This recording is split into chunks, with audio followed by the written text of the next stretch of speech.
All right. Are you getting on? Are you well? Are you well? You will be loved. Are you well? Was Sandy good, dear? Hey, young fella, was Sandy good, dear? I know. I bet you woke up in the morning, big old sack of coal, you dirty slut, huh? Knowing you. But you woke up there, put your foot in what you thought was your bloody stocking, turned out it was a sack of bloody coal. I bet that you have a big black foot, I'd say, knowing you, huh? You dirty slut. The year you had, oh my God. Imagine saying that to anyone, let alone the young fella. Look, I'll be honest, I don't really know what day it is. I don't know what I don't know what's going on. All I know is that I am ham. They say you are what you eat. Well, guess what? I'm ham. I am a bit of ham. Because I've been eating nothing but ham. This is crazy, man. Listen, between me and you, a fucking shocking amount of ham. If in bacon form I was to eat that amount of ham, you'd probably call the police. Or you'd probably be like, are you doing a YouTube channel? No. This is amount of ham that I want to eat right now. Ham! Mom! Imagine you were screaming for your mom while turned into a pig. Mom! Imagine that happened to you. Look, hopefully it doesn't. But listen, it's Tuesday, which means bloody podcast due. Here I am rolling my eyes at my dream job. Again, as I said, I'm living in a Haribo tit of a palace is my life. So I have a dream job. But I do like to take a break from it every so often. I even have a hilarious joke today while I was out having a walk. So that's just the sort of stuff, you know.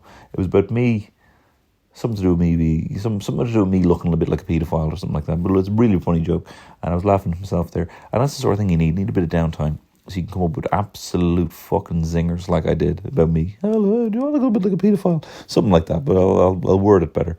So that'll be coming to the Pony show probably. That'll be in Pony, upcoming live show. But anyway, listen. So I am on holidays, and I'm recharging, and I'm coming up with amazing zingers.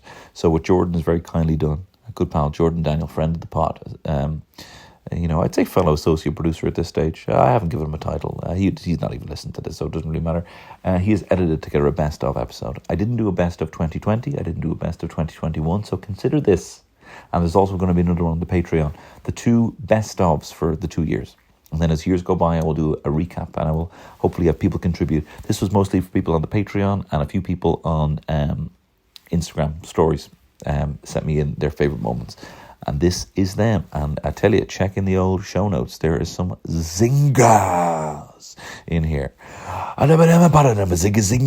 Whatever, I shouldn't have done that. I regret doing that immediately. But look, I hope you're well, and I will see you for... can I tell you this as well? Just a recap here, right? I know, I can tell you this. Well, I'll allude to something I'm going to be talking about next week. I'm going to be doing a couple of film reviews upcoming, and I tell you, I'm done with movie reviewers. I'm done with these movie reviewers, right? 3 flicks that I've watched have been the exact opposite of what the reviewers have been telling me, right? Spider-Man, No Way Home, right? Look, you love to see a Marvel. It's very watchable. I didn't like it. I disliked it. I found it dumb. I found it very dumb. And I found it nostalgic to stuff that I never was nostalgic about. But I tell you, music is a mistress, is a siren that it makes you believe emotions that you're not actually believing. So I didn't like it. That's critically lauded, right? Matrix Resurrections, I loved it, right? Critically panned. I was a huge fan of it. I loved it. I loved how meta it was. I'll be doing a little duo movie review of those 2. And then Don't Look Up, which I was really excited about coming out. Star-studded cast. Adam McKay. He can do no wrong. Getting critically panned. I thought it was fucking brilliant, right? It's not the most intelligent thing. Yeah, it's a bit on the nose. But hey, guess what? I got a big fucking nose. Smack it away with a stick. Like a Pavlov, whoever you are, Pavlov. Whatever it is. Do you know what I mean? So I loved it. I'm done with the critics. You don't speak about me.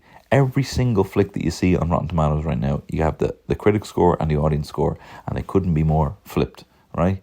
I don't think critics know what movies are anymore. I'm speaking fairly broadly now, but anyway, I'm done with critics. I'm going to watch The Circle or whatever it is with Tom Hanks. Critically panned Netflix flick. I'll check it out. Why not? Anyway, listen, I've been rambling on for long enough. I hope you enjoyed this best of episode. And there'll be another one coming on the Patreon on Friday. And then next week, I'll be giving you my rankings of my favourite things of 2021. Movies, games, TV shows, etc. coming up on the pod next Tuesday. But for now, enjoy this. It's really fun. It's a pretty fucking good podcast. This is the best of. All the best. Bye-bye. I'm not talking about Richard Hammond. I'm just saying I pulled a whitey, right? So, yeah, I've explained what that is. It's just, look, you tried the spliff, man. Wasn't your day. It wasn't your day. You know what I mean? You tried it. Dude, you tried smoking today. It wasn't your day. It's cool. You know what I mean? Come back next week, man. We'll try it, you know what I mean? So, the worst whitey I had, I think I even mentioned the day, because I've talked about a lot of the time that I watched the Bonobo documentary, and there was an Irish narrator, and he was like, bonobos love sex. And I was like, we couldn't believe we were hearing. So he's an Irish guy. It was like, is someone saying that in the room? You know? Because there was a couple of South County Dublin boys in the room. But anyway, we got super high watching this Bonobo documentary about sex. And it got to a point then when I, was smoking, but it had now reached the point where I wasn't laughing at the monkeys anymore. And that was a very dangerous place to be. That's when you're like, okay, you're on the cusp of this. You know what I mean? You're on the cusp of this. You could be like, you're not here. Do you know what I mean? You're technically not here, but you're present. You're like Matthew McConaughey floating in the bookshelves in Interstellar. Like, you're out in space. You can only communicate with like, with blinks and kind of like pushing books out of shelves, right? And the lads were like, Cantwell, do you want to roll a spliff? And I never rolled anything before, let alone in this state where I didn't know if I had hands. So I took the skins, as you call them, here on Earth. Take me to your dealer, man. I had all those posters. It's mad just having something up on the wall being like, Ma'am, see that? I'm not smoking yet because I'm an 8-year-old boy. Someday I'd like to have a spliff. Just letting you know. Look at that wall. Oh, he's liking Bob Marley. What age is he? 9? Okay. One love, man. Jesus Christ. Chill out. Anyway, don't shoot the sheriff, love. You know what I mean? Whatever, I failed the junior. Don't shoot the fucking sheriff. To kill the deputy. Principal.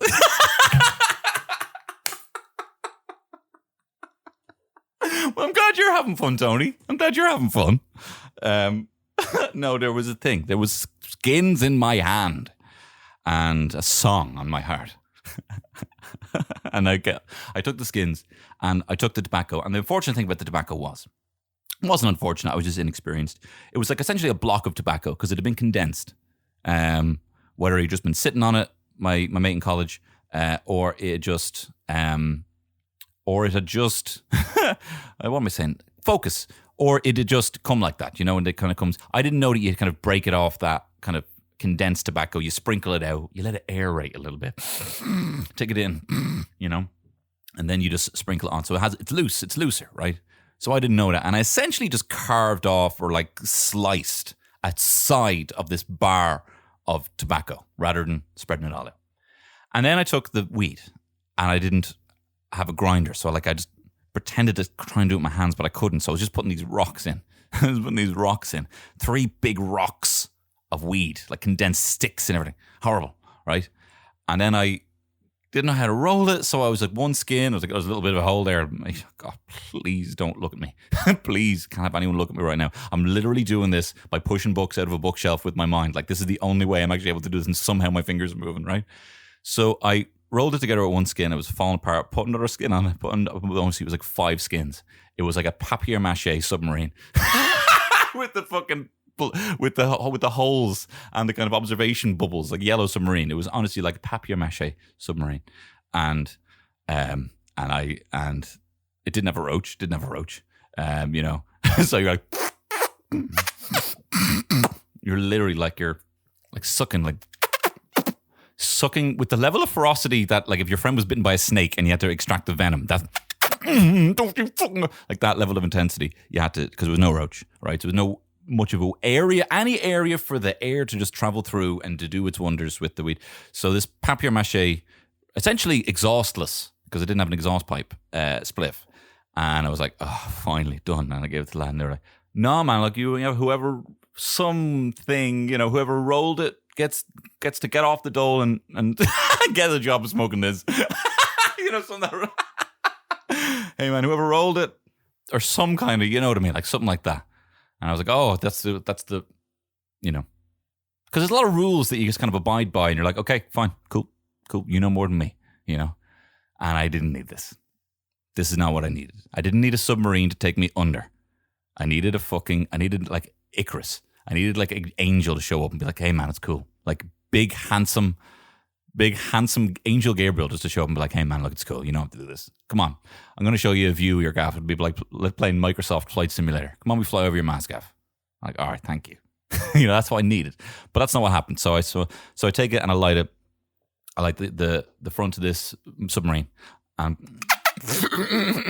I'm somehow able to extract loads, and I don't know how. Like, and it's just taking this massive gulp and just let out this little plume of smoke, right?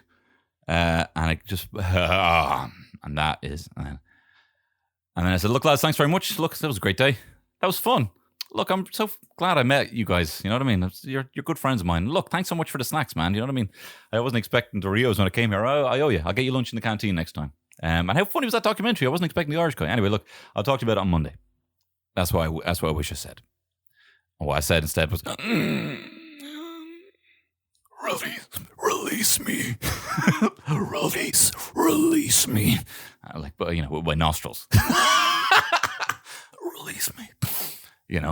And they're like, man, are you all right? And you're like, don't. It's like fucking Matt Damon in Good Will Hunting, Robin Williams. Don't you do this, man? And he's like, because you're gonna get me going here, man. Are you all right? Don't ask me that question. Here, man, are you freaking out? So I'm like, I can't even entertain that. So I'm like, I walked away. I think I left my coat and bags, walked away. Night Shyamalan. It was actually like M. Night Shyamalan's The Happening, where the people just start walking off and like throwing themselves. I'm talking references to a lot of movies here. Anyway, as I was saying, I got on the dart and I don't know how I paid. I don't know how I paid because the coins must have been soaking wet. It must have broke the circuitry. I think they actually thought that at the time. These coins, because they're wet, are they going to wreck the circuitry? And now, not only am I high as a kite, I'm going to have to pay for this fucking thing. You know what I mean? I'm going to get stuck in everything. I was scared of everything, Again, I'm Matthew McConaughey.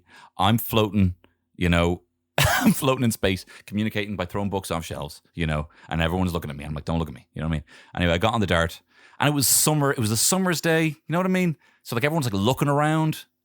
Other days people just stare at the phone. They look down. People are just staring, enjoying the sun. People looking good.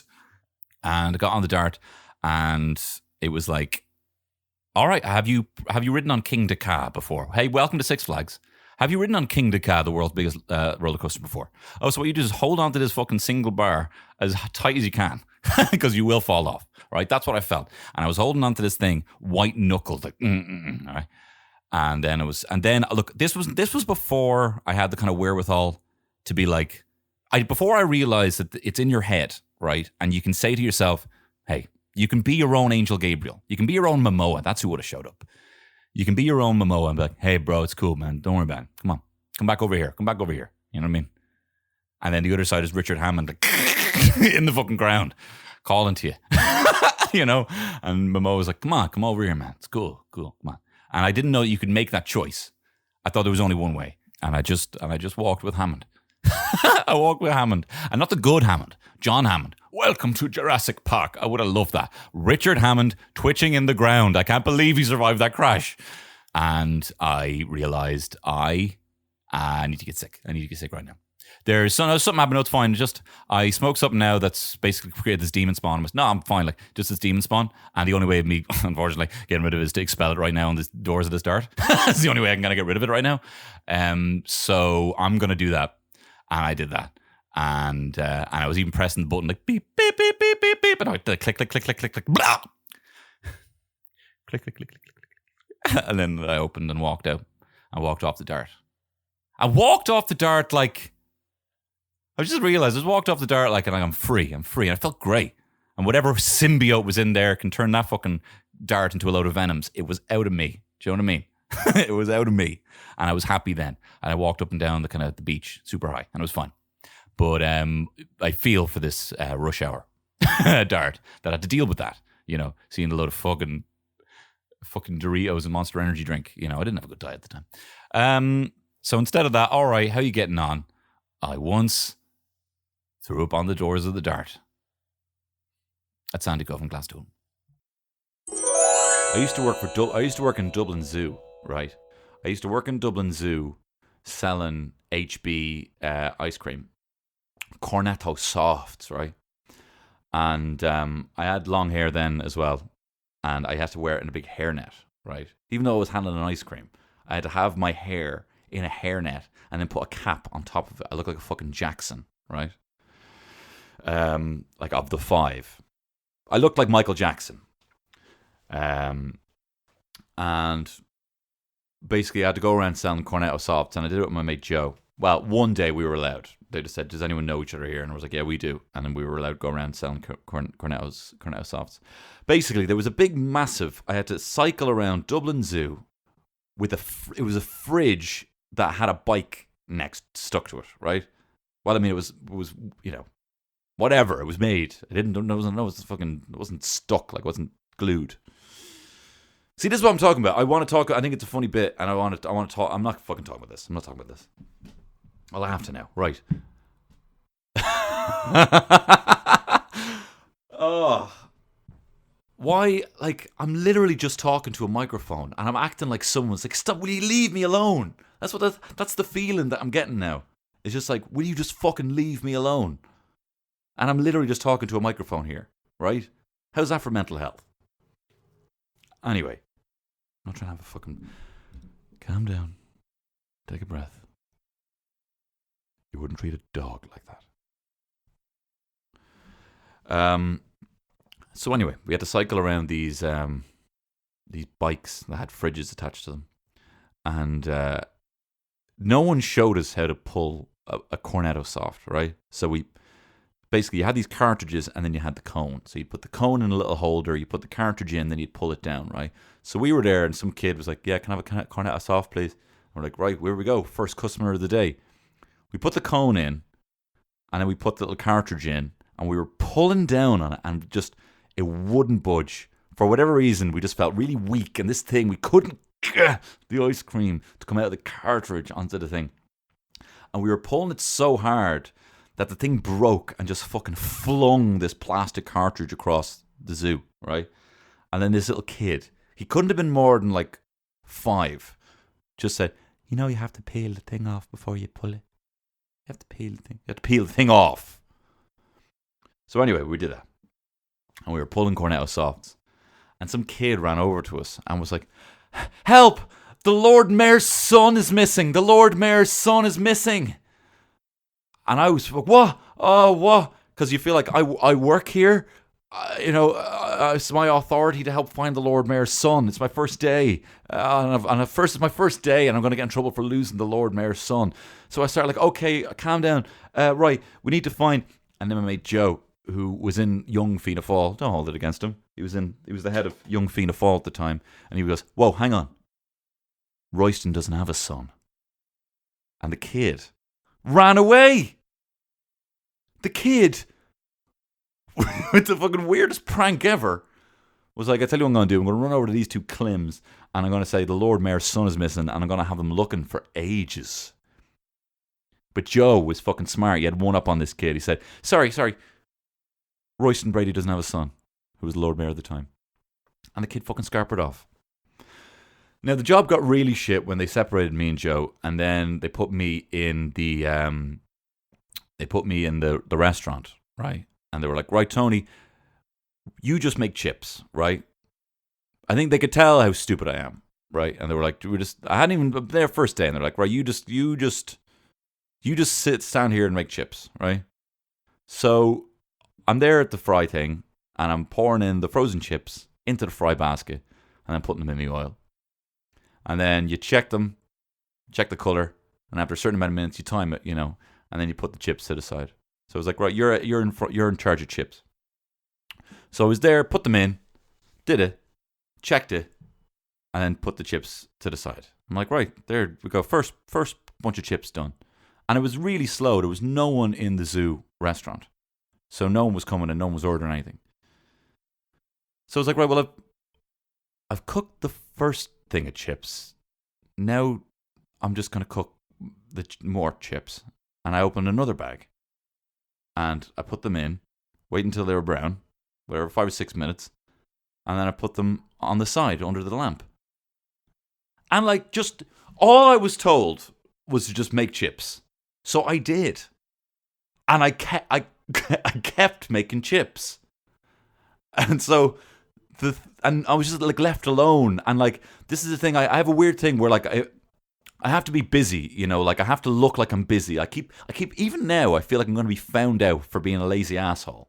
So I was like, right, if I just, they said, just keep making chips. They just said make chips. So I kept, and bag after bag, and no one's around. I'm like, where is everyone? And I'm just putting, and the chips are getting cold, and there's like a fucking mountain of chips on the side.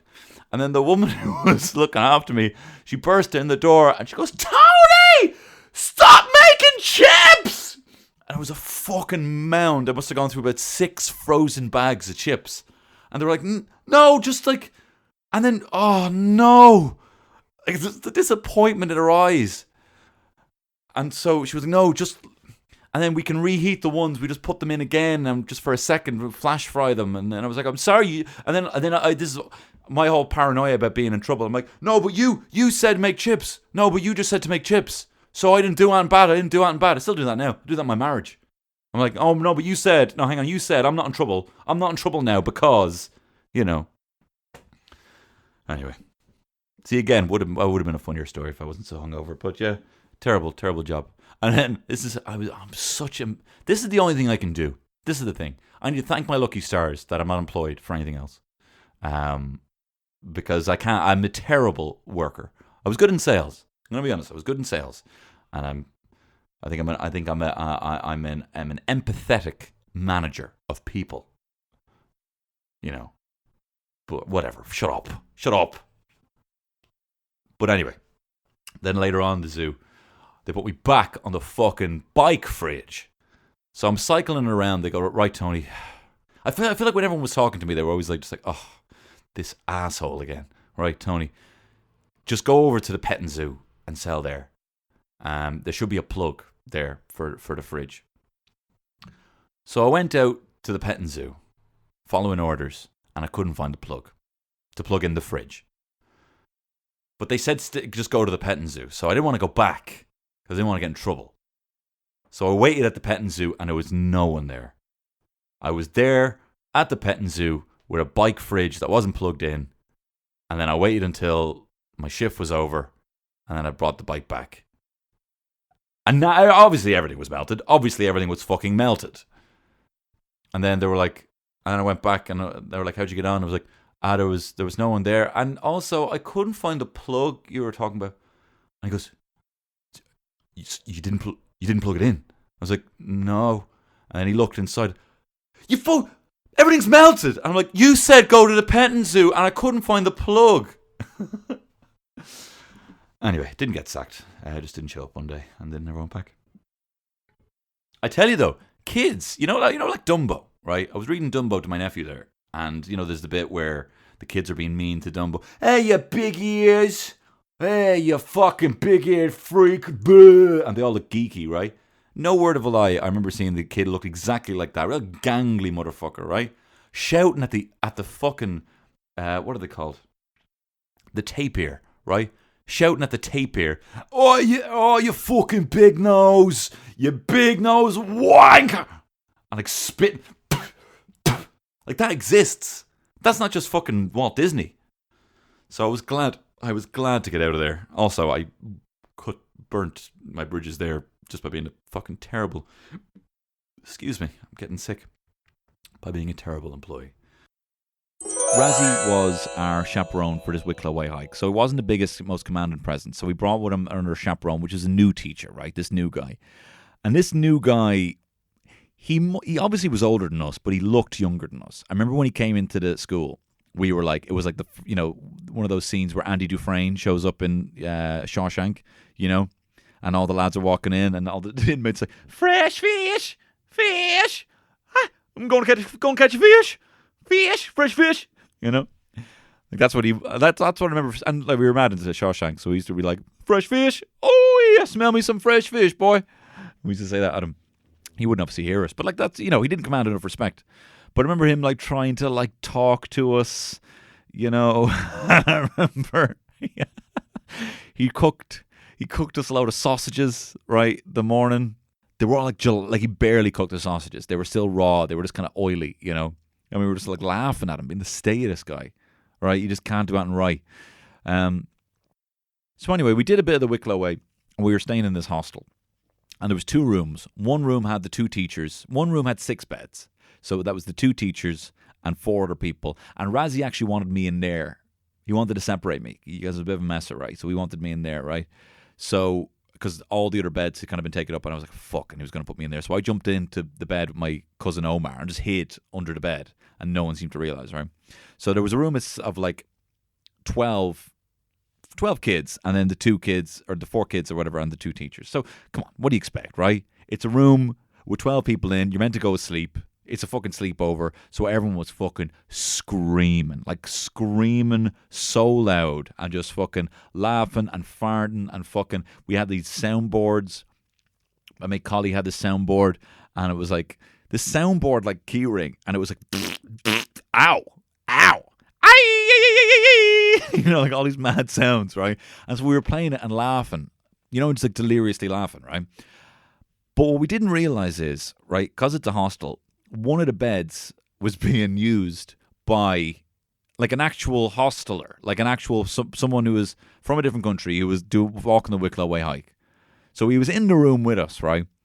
And it got to a point, and we were all in our beds just kind of talking and shouting to each other from the other bed. So it got to a point about 12 at night, and this guy hops up out of his bed. We didn't even realize he was still in the room. This guy was in the room with us, and he hops up and says, shut up! People are trying to sleep, shut up! And we were like, and we just completely pretended to be asleep. And he's like, speak back! Like, what have you to say for yourselves? And no one would say anything. And then he's like, okay, I'm going to speak to the manager. I'm speaking to the manager, right? And he leaves on the fire exit that's down these fucking fire escape steps, right?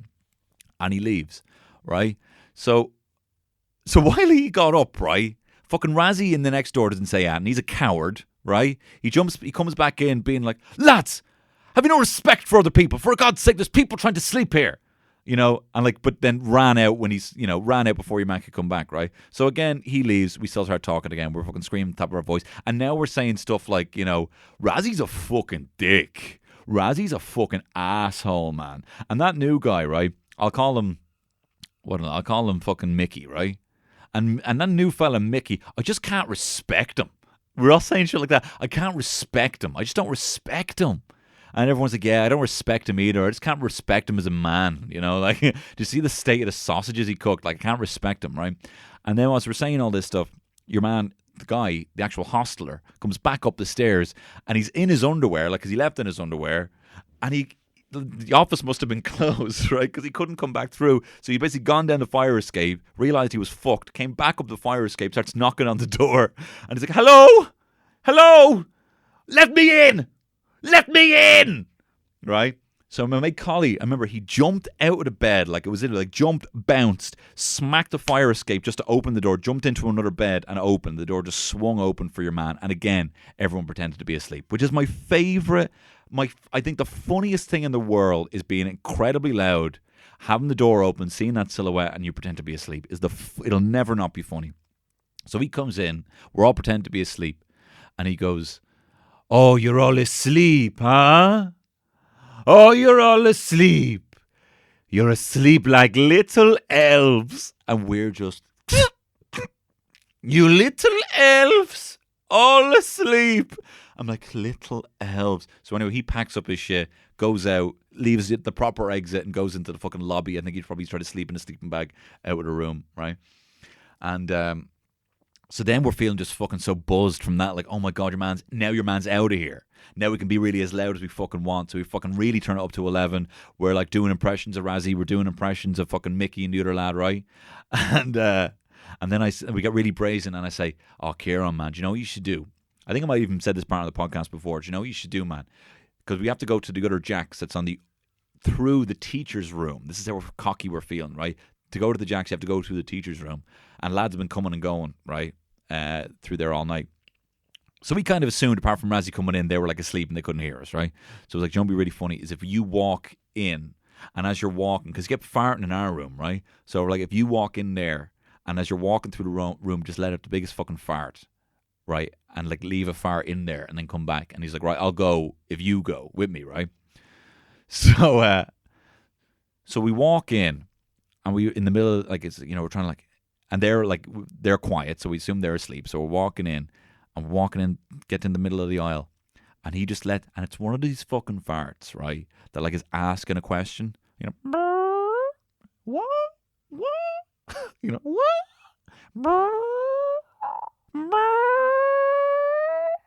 So we go into the Jacks, right, and we're trying to compose ourselves, like, okay.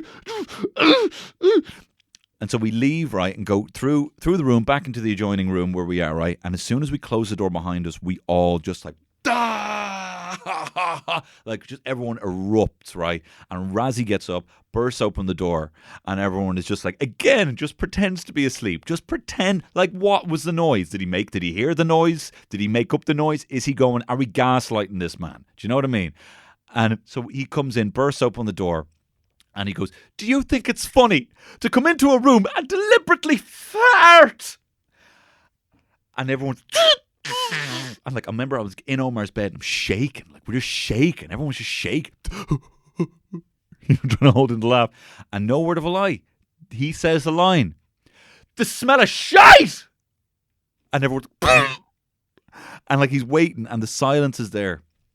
And then my mate Collie, with his little sound effect keyring thing, while everyone's quiet, he just keeps clicking it while he's in the room, and he goes, ow, ow, ow. And then Razzie he sounds like he's about to cry. He's like, how could you be so stupid as to continue? And then we just fucking erupted, and there was just too many people laughing for it to be an issue. And he went back in. But what we realised then afterwards, they heard the fart in the next room, which means that if we were in there and they heard us fart, right, that means that room heard everything we were saying, including us doing impressions of Razzie and his lisp, including us saying about how that fucking substitute teacher lad, we couldn't respect him as a human being, as a man, because of how he cooked the sausages. And, you know, just nothing was ever said about it. He would have been in there with Razzie, not being asleep, just hearing all this, just with his head. Again, this is the sort of thing makes me kind of feel bad. But like, Jesus. Do you know what I mean? It's tough being a kid. It's even tougher being a teacher. I tell you, I overheard something great there yesterday. I was on Dunleary Harbour having a walk. Me and my partner Terry, went for a walk on Dunleary Harbour, and we brought from home a fruit salad, and we ate it on the harbour. That's what we did. And we said to each other, I said, Terry, dear, how about we make a fruit salad, we go out to Dunleary Harbour, and we eat it at the end of the harbour. And she said, that's a lovely idea. Right? So we did that. And while we were eating our fruit salad, there was a guy playing the guitar. And he was playing that song, Hey, Mama, Rock Me. You know the one? I'm not going to have a go. I mean, some people consider that song a basic B indicator. Someone starts singing that song, you're like, okay. That's not me. I don't think that. I think each their own. I got some guilty pleasures myself, right? Now, this guy who was playing the guitar, I thought this was smart, right? He was playing, people were walking up and down the harbour, right? And clearly to maximise his profitability here, he thought, I'm going to play the bit that everyone knows because people are only going to be walking by me for a couple of seconds because no one was stopping. So he just kept playing the Hey, mama, rock me, da ba da ba da ba da da da da ba da. Hey, mama, rock me. And these two lads were walking up. And one of them had a massive dog, right? So real legends, these guys, right?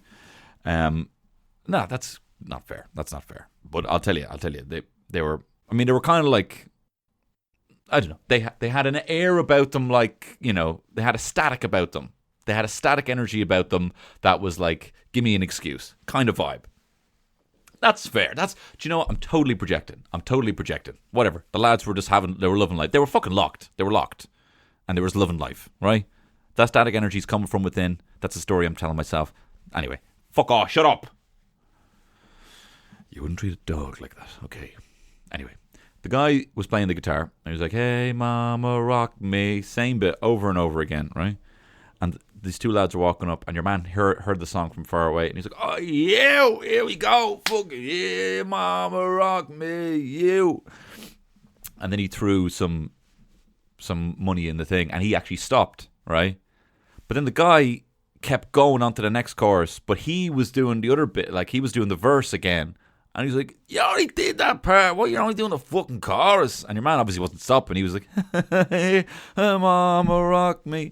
He's like, oh, you should take that fucking money back and smash the guitar over your head. He drew him like 20 cents, right? Oh, you should take that fucking change back and smash over your fucking head. You fucking... Right? So as he was walking off, right, he said, something else caught his attention, right? He noticed then, he looked over across Dublin Bay and clocked Howth, obviously, on the other side. As we all know, Bay is a bit of a horseshoe. One side you got like Dunleary and all that, and the other side you got Howth, right? So he clocked Howth on the other side, right? And he said to his mate, here, is that Howth, is it? And your man said, yeah. And he goes, man, they should just fucking build a fucking road so you can just fucking drive there. Fucking skip town, just fucking drive there, right? Essentially saying he wanted to get a road built all the way around Dublin Bay directly to Howth, right? Essentially cordoning off Dublin Bay with a road, right? So they should build a fucking road there so we can just get there now. And his mate just goes, he goes, is that Howth, is it? Yeah. There, they should build a road there. And your man goes, yeah, but what about the boats? And then he said the most amazing thing I've ever heard. He goes, fuck them. Fuck them. Fuck the fucking boats. Yeah, fuck the boats. Fuck trade. And fuck fucking ferries and the port. I want to drive to Howth now. Fuck the fucking... Yeah, what about the boats? Fuck them. Fuck them. They're not part of my bigger plan. They're not big picture. Fuck the boats. So I decided there and then, as intimidating as he was, because he was shouting at a couple of people, fuck the boats is my new motto for 2020, right? And essentially what that means for me, it's my new Larry slogan to FM. My new Larry slogan for the year is going to be fuck the boats. And what that means for me is, right, against the odds, right, against the feasible logic, let's fucking make it happen because I want it now. Fuck the boats. Someone says it can't be done, I'm going to tell them, fuck the boats, get it done. Well, I'm not going to be an asshole. Do you know what I mean? I'm not going to be an asshole, but you know what I mean. I know it doesn't make sense, but I want it. Look, guys, I really appreciate a lot of people messaging me saying, did you pass your driving test? Is it true that you can now remove the L plate of a lick-out master and replace it with the N plate, which means never ever stop giving lick-outs, lick-out God? No. No, guys, I didn't pass the test. And it was going so well. I showed up at the test centre early, had my car looking all clean after the militant Russian man who was teaching me doing my pre-test. He was like, your car is dirty, man. Your car is dirty. You're very confused, man. Your car is as confused as you. And he's like, I lifted up the bonnet, and he goes, this is all dirty. And I was like, it's a fucking engine. He was like, but there's all leaves. And I'm like, well, what am I going to do? Take the leaves out? And he was like, yes. And I'm like, well, why would I do that? I don't look at it. I don't see it. Oh, like a little Q-tip in the exhaust while I'm at it. Like, it's dirty. This is dirty. This is a dirty area. I'll clean the inside. And he's like, whatever. I'm just telling you, Anyway, but I did clean, and I did clean the leaves out. So I showed up at the test centre. I get a call off, let's just call her Deborah. And she's obviously seen if I'm nearby for the driving test. And she called me, and she messed up her words, right? She said a combination of how are you with she had like questionnaire of COVID related questions to see if I felt okay. So she kind of seemed to jumble them up, and she goes, "Hi, how do you feel?" Like that was the first thing she said to me.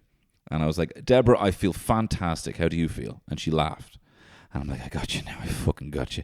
Looks like the spider's caught himself a couple of flies." As that was the vibe I was thinking. Bring out the gimp, that kind of vibe. Anyway, so I kind of thought that I had her. Anyway, so then she was asking me all the questions, and I was like, hamming it up, acting like a dad. She's like, "How do you feel?" And I'm like, "I feel fantastic. Have you been in contact?" I haven't been in a single bit of contact, like adding so much more. Like I need to let you know that I'm a clear talker, I think I say acting like a dad, acting like my dad. I feel fantastic, Deborah, is what he'd say. How do you feel? He's a very positive guy. And he speaks far more than is expected in very small chit-chat with other people, So I act like my dad to exude a sense of confidence, right? So she brings me into the test centre for the quiz or whatever. And I started adopting this whole thing that I try and do sometimes where I try and, act like it's my house, just so that I can make them feel at home in their abode. Do you know what I mean? Does anyone want, going into... Does anyone want anything? What are you fucking saying? Does anyone want any hand gel? I got loads of hand gel here. No, more so just being like, oh, wow, how have you been getting on with this whole thing? Must be tough, I'd say. Must have been tough. Yeah. And she's like not really wanting to talk. It's like 3 o'clock, She's just about out the door. And she starts asking me these questions. She's like, "What do you do in a yellow box?" And I'm like, "You don't stop. Unless, of course, you intend to turn right. Am I right, my friend?" And then she shows me loads of things like, "What's this sign mean?" I'm like, "Keep left. Come on. What's this sign mean?" This sign means that there's a fucking, exit in about 300 meters. It's got the 3 lines on it. Then she shows me a sign that's... when you see a speed limit sign and it's like a white circle with a red border and it'll have this in black, the speed limit, 30 kilometers, 60 kilometers, 120 kilometers, that kind of shape. She shows me one of them with nothing in it, with nothing in it. And she goes, "Number 17. I'm like, "Okay. There's nothing in it." And she goes, "Yeah, what does that mean?" I'm like, fuck. I've already out now kind of, I don't know what's in that.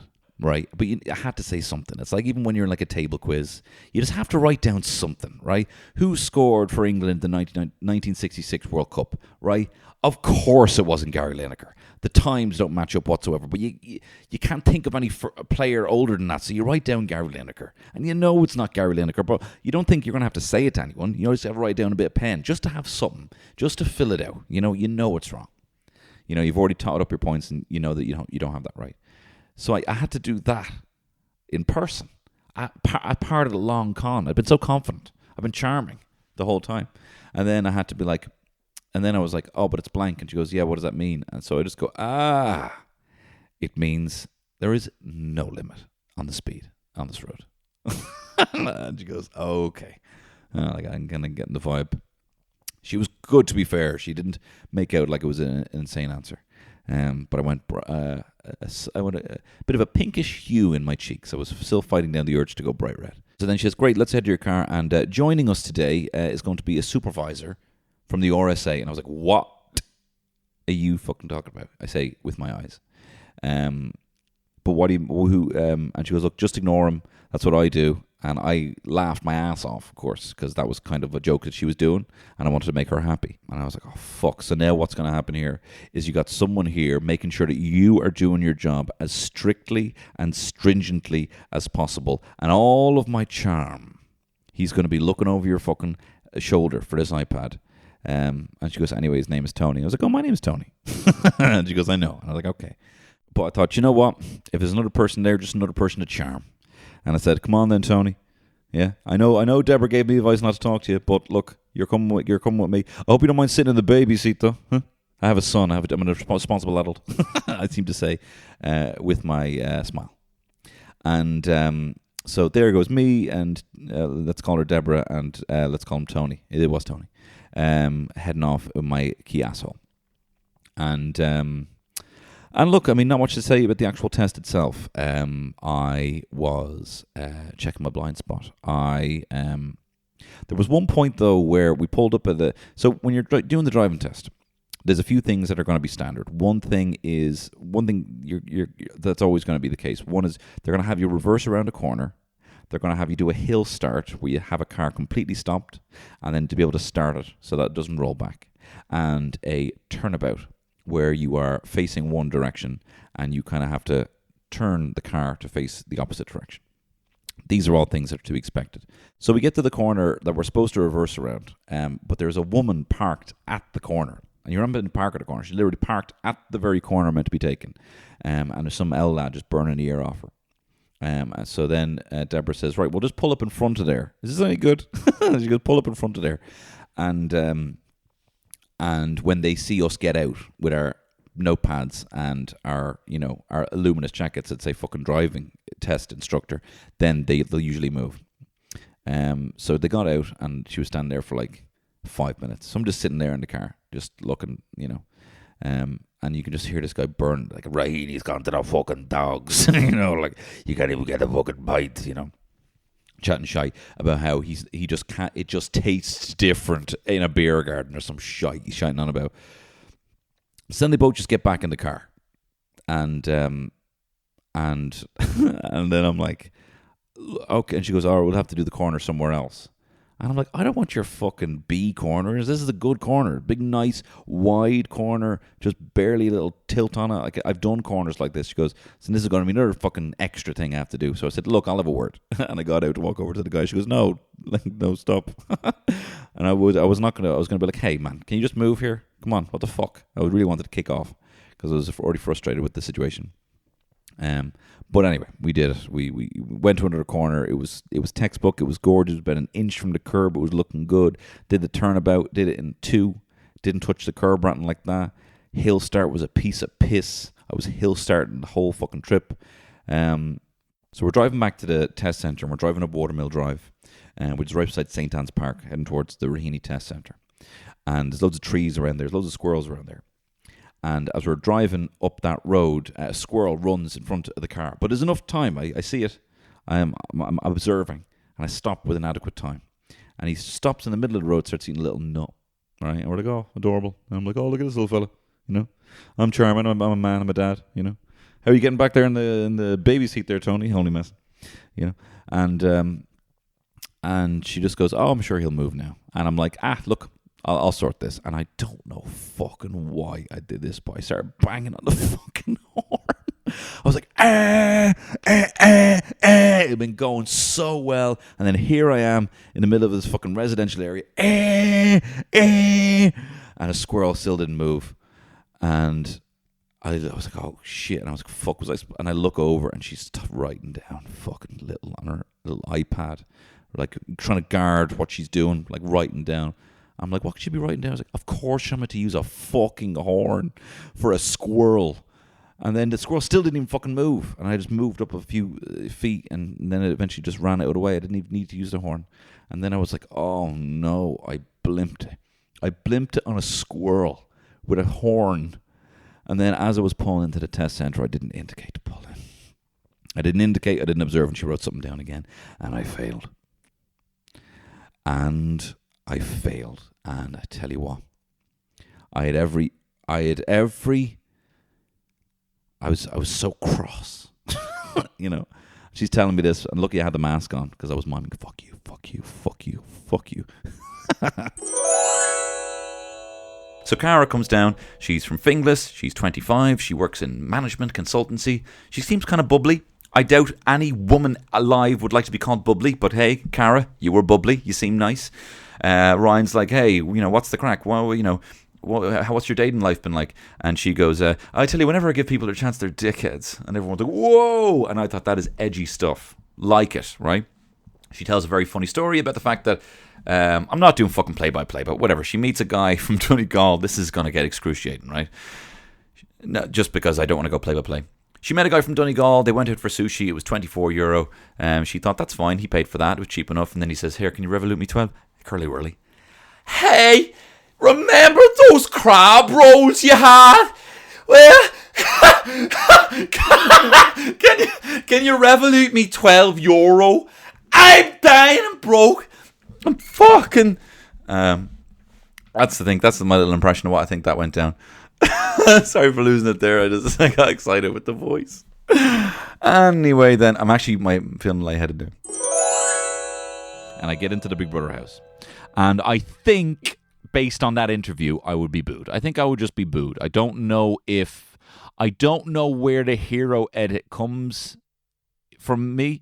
You know what I mean? I don't know if I'm going to be the kind of, I'm not an everyman. I'm not a salt of the earth. I'm a brazen attention seeker. I'm a dweeb, and like I like this thing that I like about myself. But I mean, in terms of the baying audience, I think I'd probably I'd be there. I'd be wearing a colourful suit, big pointy shoes, probably coming out with my briefcase. I'd be walking down. I'd freak out when people started booing me. I'd go bright red. I'd start walking like an Egyptian. And then like, come on. And I'd be like, come on. And I'd be trying to smile, but I'm crying. Like, come on, guys. Boo. Come on. You don't even know me. You just see me whispering to myself, you don't even know me. You don't even know me. Wait, smiling and waving, you don't even know me. And then I'd go into the house and I'd be like, hello. Oh my God. And then, when you see that, it goes from the outside, and then you see in Big Brother, and it's so quiet because you can't hear the outside anymore. And you can hear my mic. All you hear now is my mic. And I'm like, wow, hello. And there's no one in the house. And that would be the worst. I'd fucking freak the fuck out. I would be in the first one there. That would make absolute panic stations. I'd be like shaking. I'm walking into the room. Look at the size of these beds. Look at the size of them. Oh, look, who is it? And I'd be going around, and I'd probably get myself, I'd probably neck 3 drinks before the door opened. I'd probably sit there, bottles of beer. And I'd walk in, I'd see all the bottles of beer. I'd know there's 10 contestants. I'd see there's 20 bottles of beer. I'd drink 3. And I'd be like, I'm not going to say anything. I'm not going to say anything, probably help myself some of the canapes, and I'd be walking around.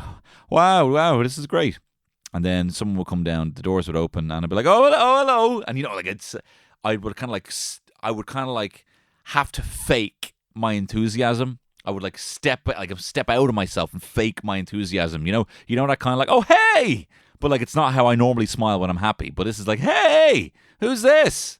And it'd be some bombshell who would walk down, and I'd be like, oh God, I don't know what to do here. Because the immediate worry is that she's going to think, she's going to think that I'm a creep. And that the camera, I would see every single camera now. And then... And she'd come in and I was like, how are you, babes? My name's Chanel. And she'd go in for a hug, and my hands would just shoot up into the sky like she had a fucking revolver at my head, because I'd be so worried about people seeing where my hands were going. I'm like, I'm not going to touch her. I'm not going to touch her at all. I'm such a fucking weirdo. I'm such a fucking self-conscious weirdo. And I'm like, oh my God, what am I in for here? And then she'd be chatting away, and she'd be like, I'd be like, what do you do? And, she'd be like, I'm a sales manager. And I'd be like, wow, because you're, and I'd be trying to be like, because you look like a model, a professional model. I'm hoping I'm not being a creep by saying you look like a professional model. I really hope you don't think that I'm coming on too strong. And she'd be like, okay. And then she'd be like, what do you do? And I'd be like, comedian. And then she'd say, oh, go on, tell us a joke. And I'd be like, all right, manage my sales. You pirate? Matey. And then I'd realize she's sales manager, and I'd go back, sales manager, what's that? Going around looking on maps for treasure. like a pirate. And she'd be like, what are you talking about? And she'd get real cross immediately. Is this any good? What are you talking about? And I'd be like, we'd sit there in silence till the next guy comes down. Next guy comes down, he's a specimen. This guy's a specimen. He's 6'2", he's got long black dreads. He looked very athletic body. He's got, getting a bit of chemistry off them. He throws me even a smile, and I think he's my best friend. And I'm like, this is Daryl. And I'm like, Daryl. So we got Chanel and Daryl in the gaff so far. And I'm like, Daryl, and I'm like, immediately, can I get a drink? Like, I'm just like, I want him to be my best friend so hard. And I'm laughing before he says that. Like, and I'll be like, wow, Daryl, what do you do? Are you a personal trainer, probably? And he's like, yes. How did you know? And I'm trying to find a nice way to say that you're a fucking specimen, and I don't know how to say it to him. So I'm like, I don't know. You seem to have that, and I try and compliment him in a kind of overly. You just seem to have that really kind of committed, kind of warm kind of thing about laying on really thick and making him very uncomfortable with the compliments. I'm like, you seem to have this kind of like. You seem to just have this aura about you. Am I weird? Am I crazy saying that, Chanel? And I'm acting real more confident with Chanel because there's another person in the room. I'm not feeling like a fucking creep on alone with her now on my own. I'm like, am I getting that? You getting that vibe off him, of her as well, Chanel? That he's just got this kind of like real kind of calming kind of presence kind of vibe. I love you as a personal trainer. That's kind of what I thought. You seem quite disciplined. But I'm looking at his pecs kind of jump up and down. Then the next door opens and it's another guy with glasses, and I'm like, who's this fucking prick? Who's this prick? And he comes down and his name's Nigel. Seems like a nice enough guy. He's handsome with glasses as well. He's a bit of a tough. Like, oh, how's it going, guys? Oh, it's a long stairs down there, man. And I'm like, all right, what's the crack? And I'm really cold with him. I'm so cold with him, and they're getting a vibe, and I'm like, and I've had like 5 beers now. And I kind of like, woo, woo, woo, woo. And then I also had a beer in the limo. Just because I was nervous, so I'm really, and I'm just looking at Nigel and I'm seething and I can't even hide it in my face for whatever reason. I want to smack this cunt because he's got glasses on. So then he's talking away. He's a student. He's in Cambridge. Chanel's just chatting to everyone. Chanel's great like that. Daryl's just kind of cool. He's kind of like. He kind of says, he also, finished college. He's not self-conscious about it at all. I'm really self-conscious about it. And then walks in. And then the doors open. I'm not going to do every contestant because that's not what this is about. I mean, maybe I could flesh this out into a larger kind of role play at some stage, but this is literally just off the top of my dome. Then the doors open and we hear cheers, and that's good. Everyone's had cheers. And then this woman walks down. She's maybe like in her mid 50s, and I latch onto her. Whatever happens, something primal happens, and I latch onto her, and I start. She's introduced to herself, and blah, blah, blah, but I've already had my sights set on wanting to talk to her. And for some reason, bring up weird kind of like tell her that I'm nervous. And I'm not telling anyone else that I'm nervous. I'm telling her that I'm nervous. I'm like, I'm really nervous in here. Like this is kind of a bit out of my comfort zone here. And she's like, oh, chicken, no pet. And I'm like, oh my God, that's all I want. Just give me that. Just give, not like, like this is not a sexual thing, but this is just I need you to make me feel better, right? And look, I make a fucking show of myself that night.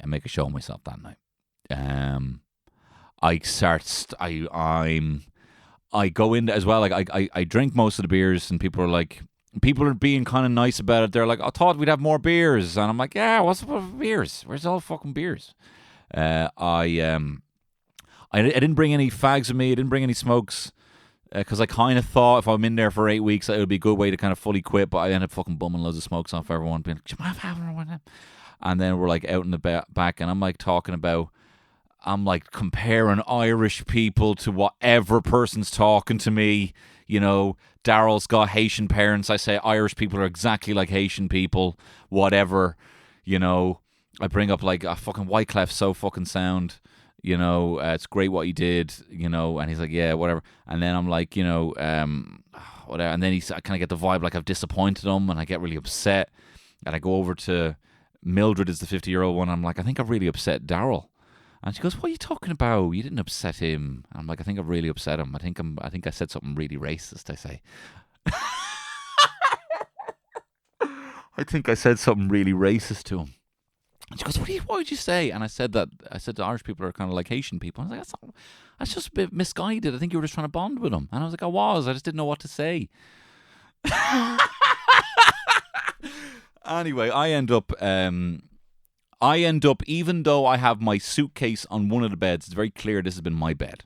I end up sleeping in someone else's bed. And when I wake up the next morning, the first to wake up at like 5 a.m, and I can't get back to sleep. I'm just staring at everyone, and there's loads of faces I don't recognise because I got fucking plastered after the fifth person came in.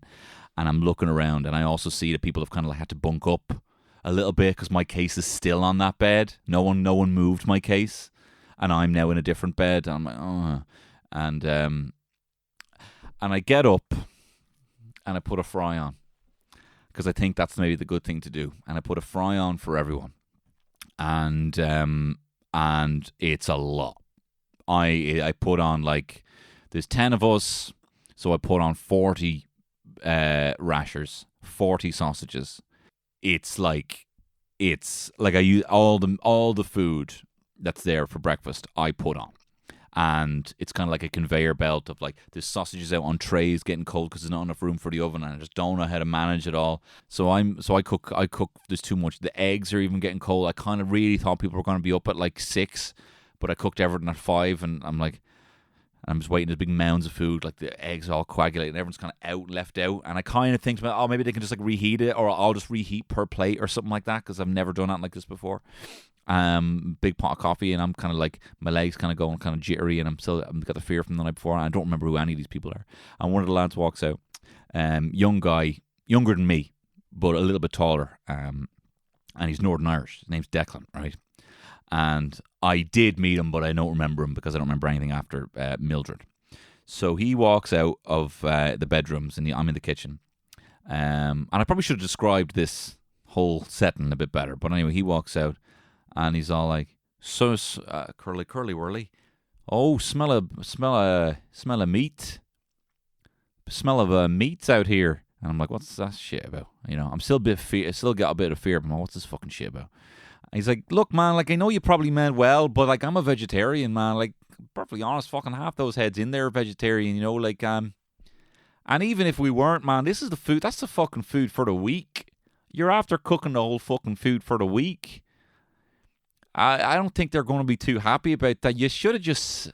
I know you meant well, man. I know you meant well, but they're going to be pretty fucking pissed off, man. Like, I'm sorry to tell you. And I'm getting... like, my face goes fucking red. And I'm like... I just kind of thought that you would have been... that I just make you big fry. I thought we all, have a hangover. Like, no one's got a hangover other than you, man. No one's got a hangover other than you. You seem to be a man of excess. You seem to be a man, having a lot of beers, eating a lot of sausages. And then I go back into bed, and I leave all the food out, and I get into bed, and I'm still awake, but I have the duvet over my head, and I hear everyone getting up, and I hear Daryl goes, "Oh, fucking sausages, mate! What's with all these sausages?" And everyone was like, Mildred's like, and then I hear them kind of cleaning up the eggs. Everyone putting their hair. I hear them scraping the eggs into the bin. And eventually I get out, and when I walk out about 2:00 in the day, everyone goes, "Hey!" And I'm like, "Oh, hands up!" And I'm like, "Can I just guys?" And I said, "Guys, can we just have a bit of a team meeting here? Can we have a team meeting here?" And I sit everyone around the couches, and I'm like, "Tony wants to have a team meeting." I'm like, all right, and they all sit around, and I'm like, "I'm so sorry. I'm so sorry about last night. Can we just start fresh? Can we just and I do it for too long. I pretend like I'm rewinding.